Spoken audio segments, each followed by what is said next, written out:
What's up, guys? Movie Buff talking Frozen 2.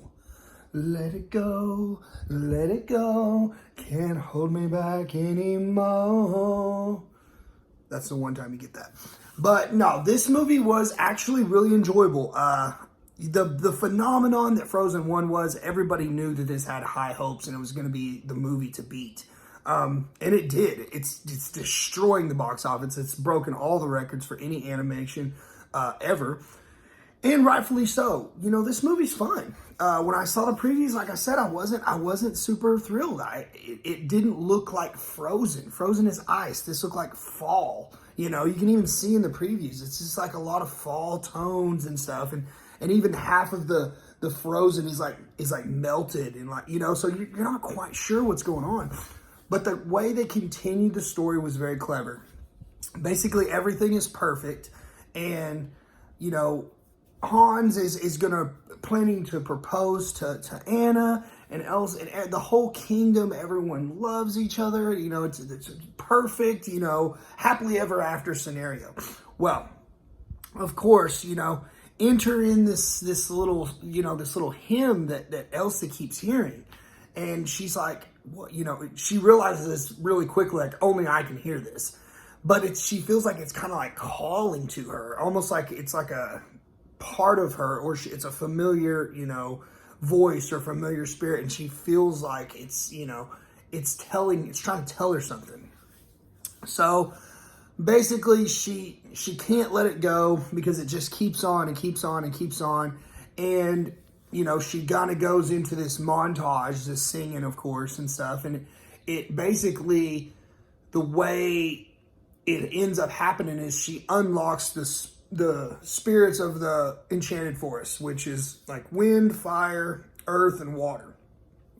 So all the elements in the kingdom are like going crazy. They're pushing everyone out. You know, the road is making everybody go. The wind is making everybody go. The water shuts off, you know, so all the spirits are basically closing down the kingdom. And she figures out, like, I have to go here to fix this. I don't know what's going on. I don't know what I'm going to get into, you know, but I got to go. And she's telling Anna, you know, she's like, you can't go. And she's like, well, you know, she goes down the list of what she survived in Frozen 1. So I'm going, you know, so it's Hans, Finns, Anna, you know, Olaf, and they all, you know, go on this adventure, basically. And they get to the Enchanted Forest, and the Enchanted Forest is like this mystical, kind of like almost like childhood story that they heard as kids. But it's all kind of coming true. And they realize, maybe our father, you know, this wasn't just a bedtime story. And so, of course, you know, Elsa's able to like separate this magic mist that's been locking everybody out of the Enchanted Forest forever. And from then on, I don't want to get into spoiler territory, but you kind of see where Elsa really gets her power from and who she gets it from and how it correlates with the Enchanted Kingdom and how that correlates with, you know, their kingdom. And it's almost like they have to go back and find out what happened in the past to figure out how to fix the future. So, you know, you're going to meet all the spirits. You're going to meet, you know, the fire spirit. You're going to meet the water spirit. You're going to meet the land spirit. And you're going to meet the wind spirit. And they did them very clever in a way where each one had its own personality. Each one was very different. And it kept you kind of like interested in the movie. Even as an adult speaking, it was keeping me interested in the movie. And, you know, we've got Olaf, you know, I won't say he steals the show, but to me, he is very annoying, but also very funny. He comes in and those comedic beats from, what's his name? I can't think of his name. The comedic beats that he's got with Olaf is just perfect. They're in this, you know, they're in the Enchanted Forest and they come across, you know, the indigenous people that basically are trapped in there. And you know, he's trying to explain, you know, like, who are you and what are you doing here? And he's just like, Okay, so first of all, you got to know, where we're from and what we're doing. So he goes off and he basically reenacts Frozen 1.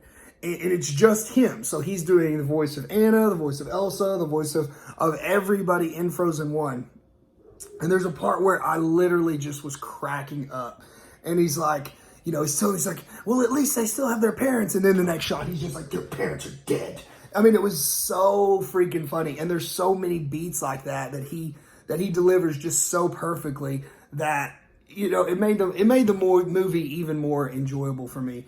And he's got his own little song, and he's kind of like growing up and learning and all this stuff. So it's a bunch of things wrapped into one.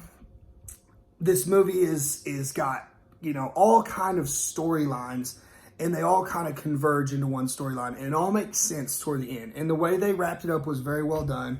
I don't know what's going to happen in Frozen 3. The way they left it off is always could be another one. But without going into spoilers, guys, go check this movie out. If you loved Frozen, if you have kids, if you just, maybe it's good. It's worth going to see. There's a reason why it's breaking box office dollars, because it's some of the best animation that's ever been. I mean, there's shots in this movie where it looks like real life. It's insane what they can do with animation. I mean, here's the water spirit and stuff, and just the way they did everything was just so well done. Fun story, keeps you interested, it's got all of the emotion, pulling your strings and stuff, just like the first one. So go check it out, guys, and until next time, we'll see you at the movie.